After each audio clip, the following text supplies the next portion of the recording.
Hello, this is Professor Charles Jeffries, psychology instructor at Seattle Central College, and this is a tape 2 or video 2 of my lifespan development class.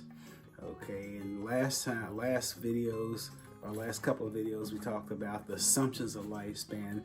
This section, we're going to focus on major theories of development. Development, how people change across time. That's one definition of how people change across time. In other words, a 2-year-old is a different individual than a newborn. A 4-year-old is a different individual than a 2-year-old. A 10-year-old is different than a 4-year-old, and a teenager is totally different than a child. And the question is, why? What's going on to where at one time that 10-year-old or 8-year-old basically worship their parents, and now the teenager thinks their parents are fools? Okay, think about that. That's a developmental issue to a certain extent. Okay, but development, how people change across time. Okay, and there are several theories of development. You have biological, sometimes referred to ethological. You have psychoanalytic or psychodynamic. We also have learning, sometimes referred to as behavioral. Then there's social cognitive, and ecological. First, let's talk about the biological theory. Biological theory, the main focus is on physical development. So pediatricians, okay, doctors, medical doctors, they come from more the biological approach. Also, genes, chromosomes, heredity, all those factors tie in when you look at the biological approach. On some levels, biological approach is strongest simply because it's grounded in hard science. It's backed up by the discipline biology. Okay. On the other hand, though, people are more than just genes, chromosomes, body parts, and walking chemistry sets. Okay, there's an emotional side of development, an emotional side of people, and that's what psychoanalytic approach looks at. We talk about biological approach looks at physical development. Psychoanalytic approach looks at emotional development. Okay, when we talk about psychoanalytic approach, the first person comes to mind will be Sigmund Freud. Now, I'm sure a lot of you have heard a lot about Sigmund Freud, and probably most of it negative. So before we get into this theory, let's kind of deconstruct the criticism or address the main critical issues around Freud's theory. Okay, first, two criticisms come up around Freud: sex and drugs.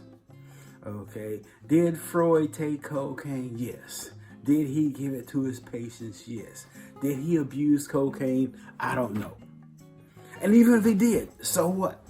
Name me 3 great writers who are not substance abusers. Okay, so I'm okay with that. Did he give cocaine to his patients? Yes. Once again, so what?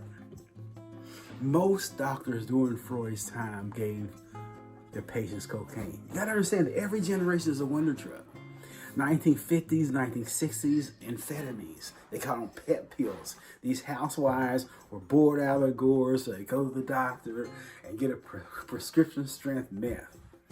And then over time, what happened? You said people started coming into emergency room with full-blown paranoid schizophrenic symptoms. Okay, they lock them on the ward, and 3 days later, they're normal. Come to find out, the amphetamines cause their dopamine level to go up, so they pull it off the market. And the next wonder drug came out was Valium. There are so many housewives and people taking Valium, they call it mother's little helper, and they found the negative side effects of Valium and your other benzos.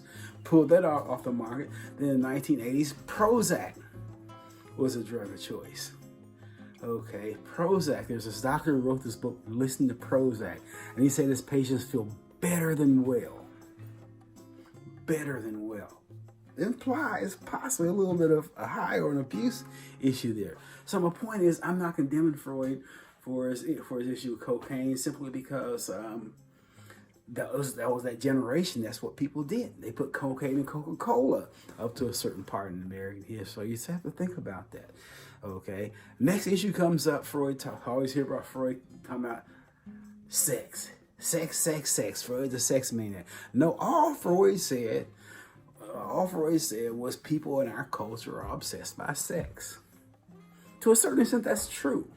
Out of every 10 commercials, how many do you see with sexual undertones?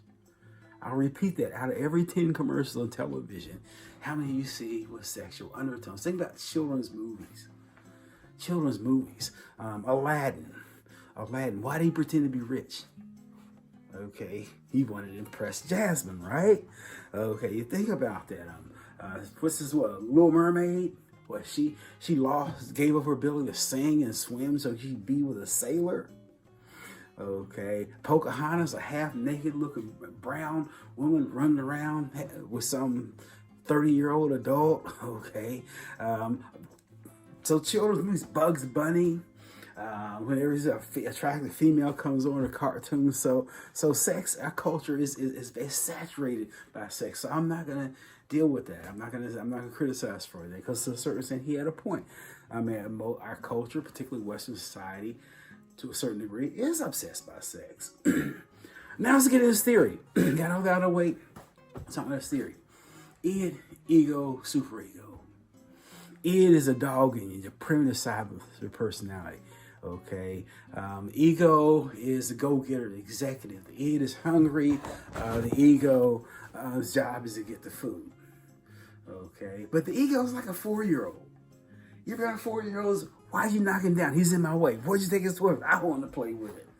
Okay, so the ego doesn't really judge. It just goes out there and takes care of business.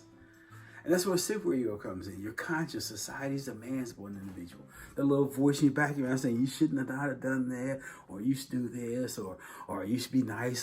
That's your superego. So when Freud is saying people in constant conflict between your id and your superego. Your id says I want something. The ego, I'm gonna go get it. But the super, nah, you can't do that.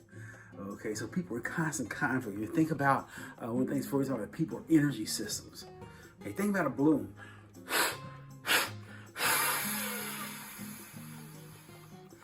Over time, the more air you blow in the balloon up to a certain point, it's either going to pop or it's going to blow back at you. One of the things Freud says is people energy, you need to regulate the energy.